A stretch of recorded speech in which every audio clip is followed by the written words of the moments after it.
Fruits வந்து clean பண்ண போகிறோம். அப்போ இதில் பூச்சிகள்லாம் எரிக்கும். அதுக்காக நான் வந்து கொஞ்சம் சால்ட்டு போட்டுட்டு ஒரு 10-15 நிமிஷம் வச்சுருப்பேன். வச்சுருந்ததுக்கு அப்புறம் தான் இதை வந்து க்ளீன் பண்ணி எடுப்பேன்.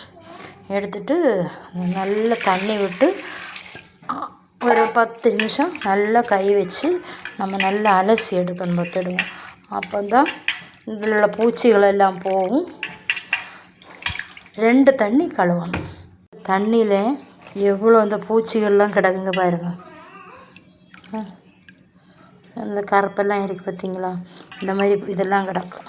இப்போது மறுபடியும் நம்ம ஒரு தண்ணி க்ளீன் பண்ணி எடுக்கணும். இப்போ 2வது தண்ணி நான் க்ளீன் பண்ணி எடுக்க போகிறேன். நோம்பு திறக்கிறதுக்கு நேரம் ஆகுது.